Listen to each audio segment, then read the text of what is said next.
अस्सलामुअलैकुम। साक्षी खबर में आपका इस्तकबाल है। आज 20 मुहर्रम है। सुर्खियों से पहले सुनते हैं हदीस शरीफ। बिस्मिल्लाहिर्रहमानिर्रहीम। हज़रत मुसअब बिन उमैर रज़ियल्लाहु ताला अन्हु से रिवायत है, रसूल अल्लाह सल्लल्लाहु अलैहि वसल्लम ने फरमाया, गरीब, कमज़ोर, फ़कीर मुसलमानों की बदौलत लोगों को रिज़्क़ मिलता है, उनकी मदद की जाती है, गरीबों की दुआ, नमाज और अखलाक से दूसरों को फ़ायदा पहुँचता है। और अब सुर्खियां। तेलंगाना में बहुत जल्द नौकरियां फराहम करने का वादा। मेट्रो रेल के ताल्लुक से इल्जामात की तरदीद। केसीआर की असेंबली में तकरीर। चार मीनार यूनानी अस्पताल के लिए फंड जारी करने और पुराने शहर में वाटर बिल माफ करने का मुतालबा। असेंबली में अकबर अवैसी की तकरीर। कड़पा के खस्ता हाल उर्दू मीडियम स्कूल का जगन मोहन रेड्डी ने लिया जायजा। एमपी फंड से मसले को हल करने की हिदायत। साबिक वजीर आजम जवाहरलाल नेहरू का मनाया गया यौम पैदाइश। मुख्तलिफ मकामात पर मुनाकिद हुई तकारीब।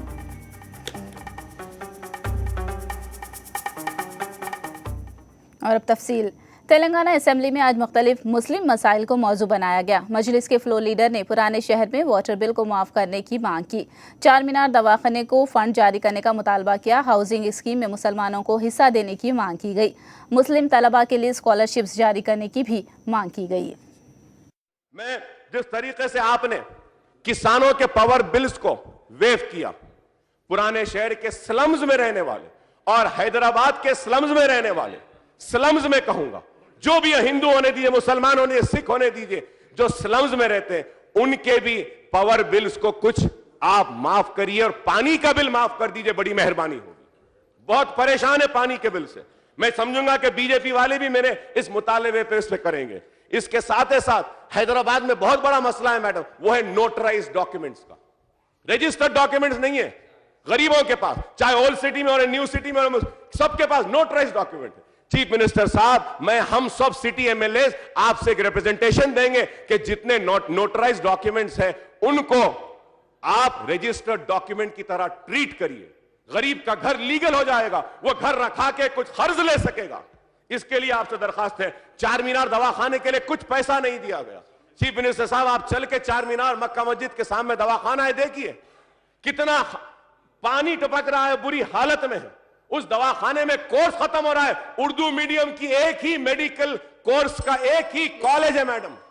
आज पीजी के सीट्स कम हो गए, यूजी के सीट्स कम हो गए। और मैं ये कहूंगा कि कांग्रेस और तेलुगु देशम की सौतेला रवैया और की वजह से ये हमारा उर्दू मीडियम का ये सारी तबाही बर्बादी हुई। इसके ऊपर मिनी बसेस के लिए था, तो मैं स्कॉलरशिप्स के लिए चीफ मिनिस्टर साहब आपसे दरखास्त करता हूं मैडम के जरिए कि आप प्लीज जो मुसलमान बच्चों की स्कॉलरशिप जो पहले मंजूर हो गई थी उनको रिलीज करिए साहब। बच्चे बहुत परेशान हैं, बहुत परेशान है। स्कूल कॉलेजेस से निकाल दिए गए, एग्जामात नहीं लिख रहे हैं, स्कॉलरशिप मंजूर हो गई उसके बाद भी नहीं दे रहे हैं। आपसे दरखास्त है, पूरे पैसे नहीं, जितना 500 करोड़ आपने सबको दिया, थोड़ा सा 100 करोड़ रुपया हमारे बच्चों को भी दे दीजिए। वज़ीर आला केसीआर ने कहा कि तेलंगाना में अनकरीब रोजगार और मुलाजिमतें फराहम की जाएंगी। केसीआर ने कहा कि उनकी हुकूमत बड़े बड़े वादे नहीं करती। केसीआर ने कमलनाथन कमेटी और तेलंगाना पब्लिक सर्विस कमीशन का हवाला देते हुए कहा कि अनकरीब सरकारी और कॉरपोरेशन कंपनियों में मुलाजिमतों के मौके पैदा होंगे। ఉద్యోగాలు ఎన్ని సృష్టిస్తారని చెప్పిండ్రు. మేము అట్లా పంచరంగుల కళలు చూపడానికి మేము సిద్ధంగా లేము అధ్యక్ష. ఉద్యోగాలు సృష్టిస్తామని చాలామంది గతంలో నరికిండ్రు. ఇక 30 లక్షలు వచ్చాయి, 20 లక్షలు వచ్చాయి, 50 లక్షలు వచ్చాయని చాలా పెద్ద పెద్ద మాటలు చెప్పిండ్రు. మాటలు కోటలు దాటినాయి కానీ కాళ్ళు తంగేలు దాటలేనట్టు అయిపోయింది పరిస్థితి.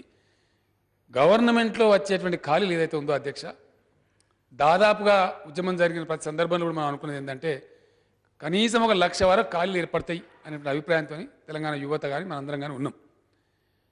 కమల్నాథన్ కమిటీ ఇంకా కూడా ఈ ఉద్యోగుల పంపకం ఫైనల్ చేయలే అధ్యక్ష. చాలా దగ్గర చేయాల్సిన అవసరం ఉంది. దాని తర్వాత ప్రభుత్వ రంగ సంస్థలు ఏవైతే ఉన్నాయో చాలా మెగా కంపెనీస్ కొన్ని ఉన్నాయి అధ్యక్ష. లైక్ మన ఎలక్ట్రిసిటీ డిపార్ట్మెంట్ కావచ్చు, సింగరేణి కావచ్చు, ఆర్టీసీ కావచ్చు, వాటి కూడా ఇంకా స్పష్టత రాలే. ప్రధానమంత్రి గారు చాలా సందర్భాల్లో లెటర్లు రాసినాం, కమల్నాథన్ కూడా రిపోర్ట్ పంపించున్నారు. అటు కేంద్ర సర్వీసుల నుంచి రావాల్సిన రాలేదు అధ్యక్ష, రాష్ట్రంలో పనిచేస్తున్న ఉద్యోగుల పంపిణీ కూడా పూర్తి కాలేదు. అది ఒక్కసారి వస్తే కొలిక్కి వస్తే డెఫినెట్గా దానిలో క్లారిటీ వచ్చే ఆస్కారం ఉంటుంది. త్వరలోనే తెలంగాణ పబ్లిక్ సర్వీస్ కమిషన్ కూడా అపాయింట్ చేయబోతా ఉన్నాం. అది ఉద్యోగుల పంపిణీ పూర్తి కాగానే డెఫినెట్గా దానికి సంబంధించినటువంటి వివరాలు అన్ని బయటకు వస్తాయి. రిక్రూట్మెంట్ కూడా చేయడం జరుగుతుంది అధ్యక్ష. तेलंगाना के वजीर आला केसीआर ने हैदराबाद मेट्रो रेल प्रोजेक्ट के ताल्लुक से ऐवान असेंबली में वजाहत की। केसीआर ने बाज़ मीडिया के गोशे की जानिब से लगाए जाने वाले इल्ज़ामात की तरदीद की और कहा कि इन इल्ज़ामात में कोई सच्चाई नहीं है. రేపు ఈవినింగ్ 5 o'clock మెట్రో చైర్మన్తో కూడా మీటింగ్ ఉంది. ఎవరికి ఎటువంటి అపోహలు అవసరం లేదు అధ్యక్ష. సబ్జెక్ట్ తెస్తా ఉన్నాం మేమే. ఒక మెట్రో అలాట్ చేసిన భూములే కాదు, రాయదుర్గం భూములు వాటికి సంబంధించి ప్రైవేట్ వ్యక్తులు కట్టబెట్టారు. ఎవరికి ఏం కట్టబెట్టలేదు అధ్యక్ష. మేము ఏం చేయలేదు, ఒక ఇంచి భూమి కూడా ఇవ్వలేదు. మెట్రోకి సంబంధించిన ఒక ఇంచి భూమిని కూడా ఇంకోళ్ళకి ఇచ్చిన సందర్భం లేదు, దాన్ని టచ్ చేసిన సందర్భం లేదు. అవన్నీ బటంగి ఆరోపణలు అధ్యక్ష, పనికి మాలిన ఆరోపణలు, తాడు బొంగురని ముచ్చట్లే తప్ప ఒక్కటి కూడా నిజం లేదు. కొంతమందికి ఉన్నది అధ్యక్ష, మేము కూడా తప్పులు చేయాలి, మేము బాగా అది చేయాలని ఉంది. కానీ వాళ్ళు మా కాలు మొక్కిన మేము ఆ తప్పులు చేయము అధ్యక్ష. అటువంటి తప్పులు చేయాలని లేము. చాలా ఒళ్ళు దగ్గర పెట్టుకొని, చాలా క్రమశిక్షణతోని, చాలా నిబద్ధతతోని, కడుపు నోరు కట్టుకొని పనిచేయాలని అనుకొని చేస్తా ఉన్నాం అధ్యక్ష. అందులో రాజీపడే ప్రశ్న లేదు. మెట్రో భూములకు సంబంధించిన కాగితాలు కూడా మొత్తం తెస్తాం. టీఆర్ఎస్ సభ్యులు క్వశ్చన్ వేసింది ఆల్రెడీ, బహుశా స్పీకర్ గారు అడ్మిట్ చేసిన నాకు తెలియదు అధ్యక్ష. ఆల్రెడీ ఆ ప్రశ్న మేమే తెస్తా ఉన్నాం. బ్రహ్మాండంగా చర్చ కూడా చేద్దాం అధ్యక్ష. చేసి ఆ సబ్జెక్ట్ న్యాయం చేద్దాం. మెట్రోకి ఏం డోకా లేదండి, ఆన్ టైంలో అవుతుంది. ఆ పేపర్లు రాసిన మీడియా రాసింది కూడా తెలంగాణ ప్రగతిని అడ్డుకోవాలని. తెలంగాణలో మెట్రో పనులు ఇలా ప్రపంచవ్యాప్తంగా 200 మెట్రో లైన్స్ జరుగుతూ ఉంది అధ్యక్ష. ఎంటైర్ వరల్డ్లో జరిగేటువంటి మెట్రో పనులలో హైదరాబాద్ మెట్రో పనులే చాలా ఫాస్ట్గా జరుగుతూ ఉన్నాయి అధ్యక్ష. చాలా ప్రోగ్రెస్ ఉంది. वज़ीर आला केसीआर ने एक बार फिर दोहराया कि 3 साल के अंदर रियासत को बरक़ी मसाइल से निजात दिलाएंगे। बहुत जल्द कुल जमाती इजलास दिल्ली ले जाने का उन्होंने तयक़ुन दिया। केसीआर ने जवाब दिया कि छत्तीसगढ़ से बरक़ी मुआहिदा दोनों रियासतों के बीच है, न कि 2 कंपनियों के दरमियान. ఛత్తీస్గఢ్ రాష్ట్రంలో జరిగింది ఏంది అధ్యక్ష, వాళ్ళకుండే న్యాచురల్ రిసోర్స్ ప్రకారంగా మనకు సింగరేణి ఉన్నట్టే మనకంటే మంచి హై క్వాలిటీ బొగ్గు గనులు చాలా పెద్ద పెద్దవి వాళ్ళ దగ్గర. వాళ్ళ రాష్ట్రం యొక్క కొంత హక్కు ఉంటుంది కాబట్టి, వాళ్ళకి రాయల్టీ ఉంటుంది కాబట్టి, ఆ ప్రభుత్వం ఏం చేసిందంటే మా దగ్గర విద్యుత్ ఉత్పత్తి ప్లాంట్ పెట్టానంటే ఇగో ఇంత % మా గవర్నమెంట్కి ఇచ్చి తీరాలి అని పెట్టుకున్నారు అధ్యక్ష. 30%. ఆ 30% ప్రతి ప్లాంట్ కూడా ఛత్తీస్గఢ్ గవర్నమెంట్కి ఇవ్వాల్సింది. కాబట్టి ఆ రాష్ట్రం వాడే విద్యుత్ చాలా తక్కువ కాబట్టి వాళ్ళకి ఆల్రెడీ పవర్ సర్ప్లస్ అయిపోయింది. వాళ్ళకున్న వాడకానికి మించి వాళ్ళకు సప్లై ఉన్నది. అది తెలిసే నేను ఆ రాష్ట్ర ముఖ్యమంత్రి గారితో రమణ్ సింగ్ గారితో ప్రత్యక్షంగా ఫోన్లో మాట్లాడడం జరిగింది అధ్యక్ష. వారు చెప్పినారు మేము G2GA కొనుక్కుంటాం కానీ వేరే వద్దండి అని చెప్పినాను. మీరు ప్రైవేట్ కంపెనీలు చాలా ఉన్నాయి కదా కొనుక్కోవచ్చు అంటే అదంతా పెద్ద లంబాచోడ ఉంటుందని మేము బిడ్స్ ఇవ్వాలి, ఇదంతా చేయాలి, మాకు లేట్ కూడా అవుతుంది. మాకు PGCIL అధ్యక్ష, power grid corporation of India limited నిర్మిస్తున్నటువంటి లైన్లో 2 లైన్లు వాళ్ళు నిర్మిస్తూ ఉన్నారు అధ్యక్ష. 9000 మెగావాట్ల అల్ట్రా పవర్ లైన్స్ వాళ్ళు నిర్మిస్తూ ఉన్నారు. ఒకటి అంగుల్ పలాస అని ఒక లైన్ అధ్యక్ష, నార్త్ సౌత్ కనెక్షన్. అది రాబోయే 4-5 monthsలో కమిషన్ అయ్యేటువంటి ఆస్కారం ఉంది. అది 4500 మెగావాట్స్ విద్యుత్తును క్యారీ చేసే కెపాసిటీ ఉన్నట్టు లైన్. అదే పద్ధతిలో మరో 4500 మెగావాట్ల విద్యుత్తును క్యారీ చేసే లైన్ ఏదైతుందో వార్దా టు డిచ్పల్లి, అది కన్స్ట్రక్షన్ స్టార్ట్ అవుతా ఉంది. డిచ్పల్లిలో మన గవర్నమెంట్ స్థలం అడిగినారు, 60 ఎకరాల జాగా కూడా ఇచ్చినాం వాళ్ళకు. వాళ్ళు కాంపౌండ్ కట్టినారు, ముందు పోతున్నారు. వాళ్ళు చెప్పేది వార్దా డిచ్పల్లి ఏమో 1.5 yearలో కమిషన్ చేస్తామని అన్నారు. అంగుల్ పలాస మటుకు 4-5 నెలల్లో కమిషన్ చేస్తామని అన్నారు. ఏ లైన్ ముందైతే ఆ లైన్ ద్వారా మనం ఆ 1000 మెగావాట్ల పవర్ తెచ్చుకుంటాం అధ్యక్ష. वज़ीर फाइनेंस एटला राजेंद्र ने ऐवान असेंबली में बजट के ताल्लुक से वजाहत की। एटला ने कहा कि बजट तेलंगाना के मुस्तकबिल को पेश नज़र रखते हुए तैयार किया गया और बजट तेलंगाना आवाम के उम्मीदों पर खरा उतरेगा. రాష్ట్ర ప్రభుత్వానికి సంబంధించిన భవిష్యత్తు నిర్దేశించుకున్నటువంటి బడ్జెట్ ఇది.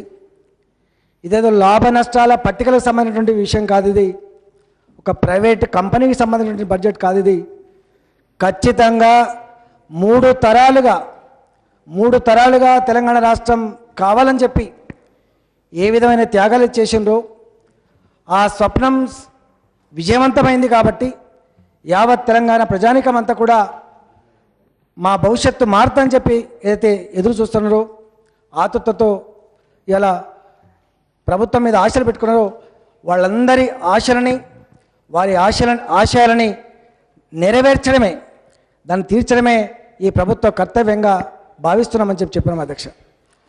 అందుకనే ఈ బడ్జెట్ మానవీయ కోణాన్ని ఆవిష్కరిస్తుంది. ఆనాటి దొడ్డి కొమరాయి నుంచి మొదలుపెట్టి ఈనాడు శ్రీకాంతాచారి వరకు, ఈనాటి వేణుగోపాల్ రెడ్డి వరకు ఈ అమరుల త్యాగాలు, ఈ అమరత్వం పొందుతున్న సందర్భంలో వాళ్ళు రాసిన ఉత్తరాలు, వాళ్ళు కోరుకున్నటువంటి బంగారు తెలంగాణ ఈ ప్రభుత్వ ధ్యేయంగా ఉంది అధ్యక్ష. అందుకనే వాళ్ళ రక్తంతో పుష్పిస్తే ఇవాళ తెలంగాణ ఫలించింది కాబట్టి ఆ తెలంగాణ ఫలాలని అశేష ప్రజానికానికి అందించాలన్నటువంటి ఒక మానవీయ కోణం, ఒక గొప్ప సంకల్పంలో భాగంగానే ఈ బడ్జెట్ ప్రవేశపెట్టినట్టుగా నేను భావిస్తున్నాను అధ్యక్ష. सदर मुकाम के लिए 30,000 एकड़ अराजी की आखिर ज़रूरत क्या है? APPCC के सदर रघुवीरा रेड्डी ने ये सवाल किया. उन्होंने कहा कि सदर मुकाम के लिए 1,000 एकड़ अराजी काफ़ी है. कांग्रेस कायद ने वाजे किया कि मुल्क में किसी भी रियासत का सदर मुकाम 30,000 एकड़ पर मुश्तमिल नहीं है. उन्होंने इल्ज़ाम लगाया कि इंतखाबात में तेलुगु देशम में सरमायाकारी करने वालों को मफाद पहुँचाया जा रहा है. राजधानी की సెక్రటేరియట్, అసెంబ్లీ, డైరెక్టరేట్స్, వివిధ డిపార్ట్మెంట్ల కమిషనరేట్స్, ఎమ్మెల్యే క్వార్టర్స్, 4 బంగ్లాలు, లేదా హైకోర్టు, ఇంతే కదా కావాల్సింది. లేదా ప్రభుత్వం తరఫున ఏదైనా ఆసుపత్రిలో మరొకటో ఏదైనా చేయాల్సిందే. 30,000 ఎకరాలు ఎందుకోసమని రైతుకు చెప్పలేవా నువ్వు? రైతు అడుగుతా ఉన్నాడు. ఈరోజు దేశ రాజధానితో మొదలుకొని 29 రాష్ట్రాలకు సంబంధించినటువంటి క్యాపిటల్ కూడా 30,000 ఎకరాల్లో లేదు. ప్రభుత్వ కార్యాలయాలు ప్రభుత్వానికి సంబంధించినటువంటి 1,00,000 ఎకరాలు అన్నారు. ఇప్పుడు 30,000 ఎకరాలు అంటున్నా. చెప్పు ఎందుకోసమో చెప్పవా? నీకు బాధ్యత లేదా? దబాయిస్తావా? బెదిరిస్తావా? చెప్పు, నీకు 30,000 ఎకరాలు ఎందుకో? నీ క్యాపిటల్ 1000 ఎకరాలకు మించి అవసరం లేదు. ఎన్నికలప్పుడు తెలుగుదేశం పార్టీకు పెట్టుబడి పెట్టినటువంటి వారి చేతుల్లో గులాములుగా ఈరోజు వ్యవహరిస్తా ఉన్నారు, సాగీల పడ్డారు. असेंबली में स्कूली तालीम और बुनियादी सहूलतों से मुतालिक गर्मा गर्म मुबाहिस की गई. हुकूमत के जवाब से नाखुश बीजेपी अरकान ने ऐवान से वॉकआउट किया. सवाल जवाब सेशन के दौरान बीजेपी के फ्लोर लीडर लक्ष्मण ने सरकारी स्कूलों की हालत इज़ार पर तशवीश का इजहार किया और स्कूलों को बंद करने की शदीद मुखालिफत की. ఈ రకంగా చూసినట్టయితే 4,213 పాఠశాలలు మూతపడే పరిస్థితి వస్తుంది. అంటే 213 పాఠశాలలు మూతపడితే అక్కడ ఏ ఉద్దేశంతోనే పాఠశాలలు నెలకొల్పారో ఆ ఉద్దేశం నెరవేర్చకపోతే దాన్ని నెరవేర్చే ప్రయత్నాలు చేయాలి తప్పితే ఇవాళ మనం వచ్చి 5 మాసాలైంది. ఎందుకు నిరాశపడాలా? ఎందుకు మనం వెనుక్కుపోవాలా? అందరం కలుద్దాం, పనిచేద్దాం, పిల్లల్ని తప్పించే ప్రయత్నం చేస్తాం. ఇది మీ బాధ్యత కాదు, మా బాధ్యత కూడా నేను ఫీల్ అవుతున్నాను. As a peoples representative I definitely do feel it is also my responsibility. తప్పకుండా ఆ ప్రయత్నం చేద్దాం. కానీ దయచేసి మీరు ఈ చర్యలు మానుకోండి. ఈ బడులు పాఠశాలను మానేసేసి టీచర్లను బదిలీ చేస్తా అంటే కొత్త టీచర్లు ఇవాళ డిఎస్సి రిక్రూట్మెంట్ కోసం ఇవాళ నిరుద్యోగ యువకులు ఎదురు చూస్తూ ఉంటే వాళ్ళకు కూడా ఇది ఆశానిపాతంగా ఉంటుంది. ఈ గవర్నమెంట్ స్కూల్స్ ఏవైతున్నాయో జిల్లాల వారీగా గవర్నమెంట్ స్కూల్ యొక్క పరిస్థితులను మెరుగుపరచడం కోసం మీరు స్థానికంగా ఉన్నటువంటి అన్ని జిల్లాల శాసనసభ్యులతో ప్రత్యేక సమావేశాలు నిర్వహిస్తే తప్పకుండా స్కూల్స్ మెరుగుపరచు. కొన్ని మన ఎమ్మెల్యేలు అందరం కూడా ఏదైతే పార్లమెంట్ సభ్యులు కొన్ని గ్రామాలు ఆదర్శంగా తీసుకున్నారో మన ఎమ్మెల్యేలు అందరం కూడా మన నియోజకవర్గాల్లో 2-3 స్కూల్స్ ఆదర్శంగా తీసుకొని ఆ స్కూల్స్ డెవలప్మెంట్ చేస్తే గవర్నమెంట్ స్కూళ్ళ పట్ల ప్రజలకు విశ్వాసం పెరుగుతుంది. ఈ మధ్యకాలంలో కొంత बरसर इख्तिदार पार्टी के अरकान ऐवान में अपोजिशन की आवाज़ दबाने की कोशिश कर रहे हैं. तेलंगाना तेलुगु देशम के अरकान असेंबली ने गवर्नर से ये शिकायत की. नरसिम्हन से तेलुगु देशम कायदीन ने यह भी शिकायत की कि उन्हें गैर जमहूरी अंदाज में ऐवान से मुअत्तल किया गया है. वायएसआर कांग्रेस पार्टी के सदर जगनमोहन रेड्डी ने आज वायएसआर जिला कड़पा में उर्दू मीडियम रेसिडेंशियल स्कूल का मुआयना किया. असातिज़ा और तलबा ने जगन को स्कूल की खस्ता हाल और बुनियादी सहूलतों की अदम फराहमी से वाकिफ कराया. जगन ने कहा कि पुलिविंदला वेमपल्ली में वाक़ उर्दू मीडियम स्कूल में 250 तलबा ज़ेर तालीम है और यहाँ पीने के पानी की सप्लाई का मुनासिब इंतज़ाम नहीं. बैतुल खलाओं के दरवाजे टूट चुके हैं. जगन ने उर्दू मीडियम स्कूल की खस्ता हालत पर बरहमी जाहिर की. इस मौके पर जगन ने MP फंड से स्कूल के मसाइल को हल करने के लिए कड़पा के MP अविनाश रेड्डी को हिदायत दी. जगन ने बाद में CIS चर्च का इफ्तिताह किया.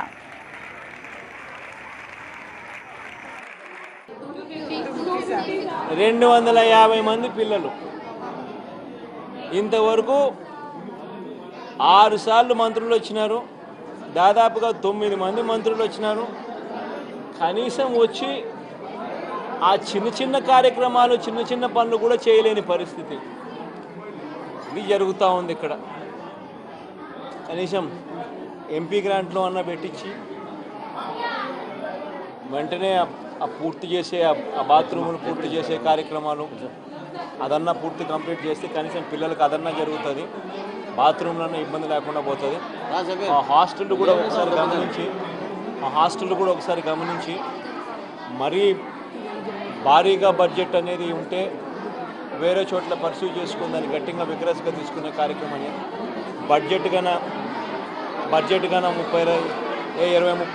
లక్షలు 40 లక్షల్లో ఉన్నా కూడా కంప్లీట్ చేసేద్దాం. ఎంపీ గ్రాంట్ నుంచి కంప్లీట్ చేసేద్దాం. కనీసం పిల్లలకు 2 ఇబ్బంది లేకుండా కనీసం ఉన్న పరిస్థితి మనం చేద్దాంలే. ఎంపీ గ్రాంట్ నుంచి అన్నా పెట్టిద్దాం. అంటే మినరల్ వాటర్ ప్లాంట్ కూడా ఒకటి అదే పనిగా ఖచ్చితంగా పిల్లలకు వచ్చేది. इंटरमीडिएट इम्तिहान मुश्तरका तौर पर मुनाकिद करने की एपी हुकूमत की तजवीज़ को तेलंगाना हुकूमत ने मुस्तरद कर दिया। तेलंगाना हुकूमत ने इंटर इम्तिहान के लिए शेड्यूल तैयार करने की इंटर बोर्ड को हिदायत दी है। बॉलीवुड अदाकार सलमान के खिलाफ शिकायत करने पर पुलिस कबूल करने को तैयार नहीं, फसीउद्दीन नामी शख्स ने ये इल्ज़ाम लगाया। फलकनुमा के रहने वाले फसीउद्दीन ने पिछले साल बिग बॉस प्रोग्राम के दौरान अक़लियती तबक़े के जज्बात को मजरू करने के हवाले से सलमान खान और बिग बॉस के मुंतज़िमीन पर इल्ज़ाम आयद किया था। अक़लियती इदारों से मुआफ़ी न मांगने की सूरत में सलमान की बहन की शादी के मौके पर एहतजाज करने की धमकी दी। क्या है, 1 साल हम लोग हो गया केस बुक कराकर, उस पर कोई अभी तक एक्शन नहीं लिया गया। तो ये पुलिस को ओपन चैलेंज है कि मैं आऊँगा और कुछ नहीं कर सकेंगे आप लोग। तो हम लोग यही जानना चाह रहे हैं कि क्यों ऐसा हो रहा है हमारे साथ। उसके बावजूद फिर अभी 1 मंथ पहले जो है ये जो नाम देख रहे हैं आप उसमें गॉड का वो नाम गॉन पे एक मॉडल फीमेल मॉडल को रैंप वॉक करा के उस पर भी एक हो रहे, उस पर भी हम लोग FIR बंजारा PS पे FIR डाले, अभी तक उसका भी कुछ रिस्पांस नहीं आया। तो हम लोग यही जानना चाह रहे हैं कि हम लोग क्यों ऐसा हो रहा है हम लोग के साथ। नॉर्मल आदमी अगर कोई नॉर्मल भी क्रिमिनल करता है तो रातों रात उसको घर पे से उठा लेते हैं। ये तो क्राइम तो सबके लिए एक ही है। गांधी भवन में आज साबिक़ वज़ीर आज़म जवाहरलाल नेहरू की यौम पैदाइश तकरीब का इनेकाद हुआ। इस मौके पर जवाहरलाल नेहरू के पोर्ट्रेट पर फूल चढ़ाए गए और उनकी खिदमत को खिराज पेश किया गया। MLC मोहम्मद अली शब्बीर ने कांग्रेस दौरे हुकूमत में अक़लियतों के लिए किए गए इक़दामात को याद किया। डी नागेंद्र ने BJP हुकूमत पर नेहरू के सेक्युलर नज़रियात को ख़त्म करने की साजिश करने का इल्ज़ाम लगाया। तकरीब में स्कूल्स और कॉलेज के तालिबात की बड़ी तादाद ने शिरकत की। आंध्र प्रदेश ने ये बताया है कि वुमेन 4 मेडिकल कॉलेज दिए, 150 इंजीनियरिंग कॉलेज दिए कांग्रेस के दौर में, और MBA MC इस तरीके से वो दिए। फिर अब पॉलिटिकल रिजर्वेशन दिए, तो आज हमारे लड़कियां बच्चियां बेहिसाब आज तालीम की तरफ आ रहे हैं। साबिक़ वज़ीर आज़म जवाहरलाल नेहरू की यौम पैदाइश के मौके पर इंदिरा पार्क की दीवारों पर फ़ोटो नुमाइश लगाई गई। एक आर्टिस्ट ने चिल्ड्रंस डे के मौके पर बच्चा मजदूरी और बच्चों के इस्तेहसाल पर मुश्तमिल तस्वीरों और पेंटिंग्स में उसको उजागर किया। इंदिरा पार्क में लगाई गई तस्वीरें अवाम की तवज्जो का मरकज़ बनी है। ఆర్టిస్ట్ని కాకముందు నేను ఒక బాల కార్మికుడిని. నేను పడ్డ బాధలన్నీ ఒక ఆర్టిస్ట్గా ఎదిగిన తర్వాత నాలాగా ఏ బాబు కూడా ఏ పాప కూడా బాల కార్మికులుగా బాధపడవద్దు, వాళ్ళకి చదువుకోవాలి, వాళ్ళు మంచిగా ఉండాలి అనే ఉద్దేశంతో ఒక ఆర్టిస్ట్గా ఎదిగిన తర్వాత వాళ్ళ సమస్యల మీద నేను పెయింటింగ్స్ వేయటం మొదలుపెట్టాను. 12 ఇయర్స్ నుంచి నేను ఈ వర్క్ చేస్తున్నాను. లైఫ్లో నేను బతకడం కోసం బతుకుతూ అందులో నుంచి కొంత టైంని కేటాయించుకొని పేద పిల్లల కోసము నేను పడ్డ బాధల్ని మరి ఇంకే పిల్లలు పడకూడదు, వాళ్ళకి సహాయంగా ఉండాలి, నా బొమ్మల ద్వారా ఎందరో కొందరైనా సరే ఇన్స్పైర్ అయ్యి వాళ్ళకి చేయుతనిచ్చే ఉండాలని చెప్పి నేను అందులో భాగంగా నేను పెయింటింగ్స్ వేస్తున్నాను. इस्लामी बुक फेयर का आज नायब वज़ीर आला महमूद अली ने इफ्तिताह अंजाम दिया। इस बुक फेयर में कौमी और बैनुल अक़वामी नाशिरीन की किताबें रखी गई हैं। इस किताब का उलमा व क़ायदीन ने मुशाहिदा किया। हिंदुस्तान, पाकिस्तान, सऊदी अरब, बैरूत, मलेशिया, लंदन और दूसरे मकामात की किताबें इस बुक फेयर में रखी गई हैं। ये किताब मेला 14 से 23 नवंबर तक जारी रहेगा। बड़ी खुशी हुई यहाँ मुख्तलिफ़ किताबें देखकर, और ख़ुसूसन जहाँ तक हम नहीं पहुँच सकते थे वो किताबें हम तक पहुँच गई है। ये बहुत बड़ी बात है। और मैं तमाम हमारे हैदराबाद के उर्दूदां हजरात से भी और दीगर ज़बानों के जो अंग्रेज़ी से वाकिफ़ हैं उनके लिए भी बहुत बड़ा ज़ख़ीरा यहाँ मौजूद है। साक्षी खबर में फ़िलहाल इतना ही। साक्षी टीवी पर खबरों का सिलसिला जारी रहेगा।